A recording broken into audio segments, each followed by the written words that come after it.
Okay, so have you ever found yourself like just explaining and explaining and explaining something like way more than you probably needed to? Yeah, totally. I think everyone's been there. Right. Well, get ready because today we're going on a deep dive into this. And guess what? It might all come down to stress.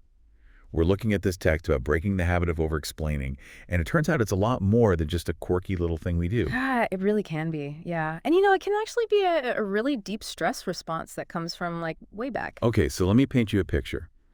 You're constantly saying sorry, even for like the smallest things, right? Mhm. And then someone asks you for directions, and suddenly you're giving them like this whole epic saga, way too many details. Oh, yeah. Yeah. And you know that feeling when you just like have to justify every single decision you make? Mm. Like as if you're in court having to defend yourself all the time. Does any of that sound Yeah. familiar? Super common. Yeah. And it all, a lot of it boils down to this fear, right? A fear of being judged or misunderstood or, maybe even like upsetting somebody. Right, right. So, in a way, over-explaining becomes like a shield we use. We're trying to control how people see us, Yeah, yeah. and we just really want to avoid those negative reactions. Totally, yeah. Like we're just trying to shut down any potential for criticism before it can even start. Exactly. And, the text even talks about how some of this can actually stem from our childhood experiences, right? Absolutely. So think way back, like, were you ever given the silent treatment Ugh, yeah. or maybe bullied or, even just had your emotions like Yeah. shamed? Yeah. And what about those times when people told you you were too much or they just flat out didn't believe you? Yeah, it's rough. I mean, it's tough stuff to go through. Definitely. Yeah. And the text really digs into how those experiences can really stick with us. Yeah. It can have a lasting impact. Imagine, like, a kid who's constantly being told they're too loud or they're too expressive. Mm-hmm. So what do? They learn to over-explain everything. Right.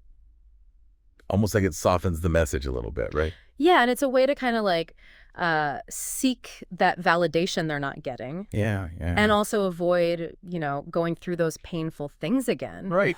that they've experienced before. It's like a coping mechanism we develop, right? Yeah. To kind of help us navigate all of that. But here's where things get really, really interesting. Oh, The text actually claims that this whole over-explaining thing, it can actually make the anxiety worse interesting. for both the person who's doing the explaining and the person listening. Wait, Mhm. hold on. How does that even work? Well, think about it. If someone is just bombarding you with information, Yeah. it can get overwhelming really fast, right? Yeah. You might start tuning out. You might get confused or even like a little irritated. Well, And so for the person who's over-explaining, seeing that reaction, it just makes their anxiety spike even more. yeah. And then it becomes this vicious cycle, right? They Yeah. try even harder to explain things, and it just makes the whole problem worse. Wow. Yeah. That's a really good point. I Yeah. never thought of it that way. So basically, we're trying to avoid this anxiety, and we end up creating even more of it. Uh-huh. Oh, man. Okay.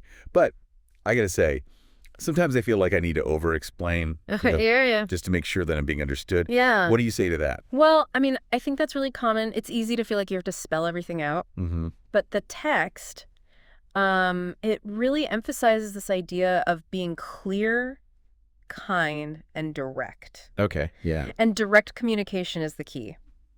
Just imagine, like, just saying what you mean. Yeah. Without all those extra layers of justifying everything or, over-apologizing, Right. it can be pretty liberating, You actually. just cut to the chase. Exactly. But how do we actually do that? Like, especially for someone who's so used to over-explaining, that's like their default setting. Well, honestly, it Yeah. takes practice and a lot of self-awareness. Okay. You got to start by noticing when you're doing it.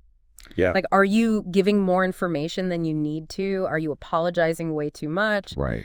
And then, try challenging yourself to be more concise. Like, what's the main point you're trying to get across? Yeah. And really focus on that. You can even, like, try using those I statements to express your thoughts and feelings more directly. Yeah. It's almost like we have to retrain our brains, right, Yeah, to Yeah. communicate in this whole new way. kinda, yeah. But, there's another point that the text brings up that I thought was really interesting. Mm-hmm. It talks about confidence. Oh, yeah. So how does that tie into all of this? Well, as you get more comfortable with communicating directly, something really cool starts to happen. Okay. You realize you don't actually need to over-explain to be respected or understood. Ah. And so that newfound confidence, Mhm. it actually helps you break free from those old patterns of over-explaining. So it's like a positive feedback loop. Totally. The more you practice, the more confident you become. Yeah, And then the less you feel like you need to over-explain things. I love that. exactly. It's all about like finding your voice and trusting that you can be heard without, needing all that extra noise. Yeah. So to wrap things up, we've learned that this whole over-explaining thing, it can actually be a stress response. Mm, And it's often rooted in things that happened to us when we were kids. absolutely. But the good news is direct communication.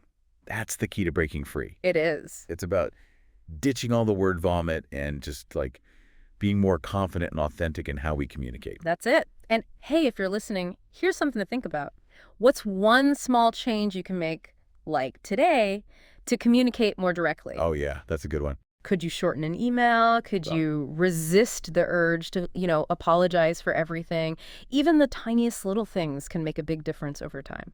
That's right. Yeah. All right, awesome stuff. Thanks. I think that's going to do it for us this time. See you on the next deep dive. See you then.